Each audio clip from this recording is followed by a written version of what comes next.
আজ আপনাদের এই যে প্রজাতির একটা চাষ হয়েছে, খের গাছ খুব সুন্দর হয়েছে এবং এটা একটা অন্য প্রজাতি।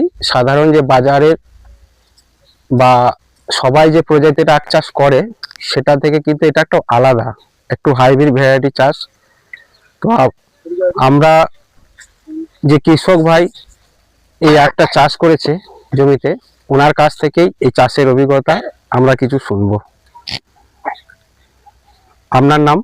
নমস্কার, আমি চিন্ময় সরকার। বাড়ি? আমার বাড়ি পল্লীশ্রী, আউসগ্রাম থানার আন্ডারে।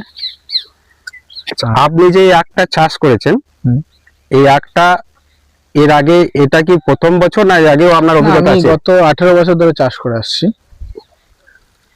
আর এই আখটা যে চাষ করছেন, এই আখ থেকে দেখছি একটু প্রজাতিটা আলাদা। এটা প্রজাতিটা আলাদা হবে এবং যে সাধারণ গ্রামের যে প্রজাতিগুলো চাষ হয় তার থেকে এই আখটা অনেকটা নরম এবং সুস্বাদু খেতে, আর রসটা অনেক বেশি। এই আখ চাষ করলে এটা আখ থেকে যে গুড় করার জন্য গ্রামে যে চাষ করা হয়, এটা কি গুড়ের জন্য ব্যবহার হয় না কাঁচা আখ রসের জন্য? কাঁচা রসের জন্য বিক্রি হয় এটা। অনেকে চাইলে গুড় করতে পারেন, কিন্তু গুড়ের থেকে এটা রসের চাহিদাটা বেশি, রসটা মিষ্টি বলে। এই আখ চাষ করলে আপনি কি মনে করেন যে যারা রস করে বিক্রি করে তাদের কাছে এর বাজার খুব চাহিদা আছে?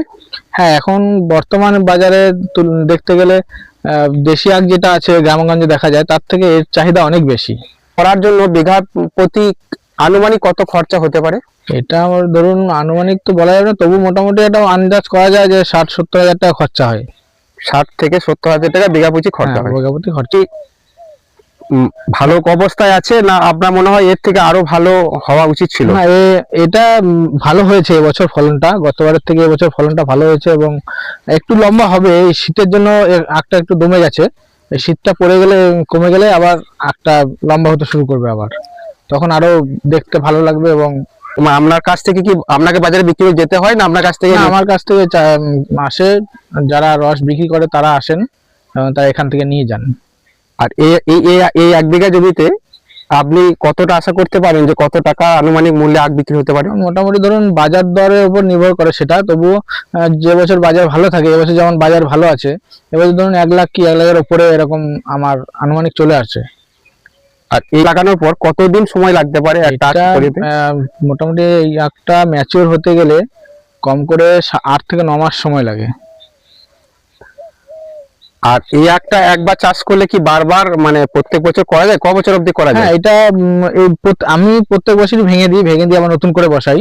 এবং আপনি গোড়া রাখতে পারেন, গোড়া থেকে যে আখটা বেরোবে ওটা একটু শক্ত হয়, এবং বাড়ে কম, এর থেকে একটু বাড়ে কম, ওর চাহিদাটাও একটু কম। এই আখটা চাষ করলে লাভ করা যায়? হ্যাঁ, আমি বলবো সাধারণ আখের থেকে এই আখটা চাষ করাতে লাভ অনেক বেশি পাবেন আপনারা।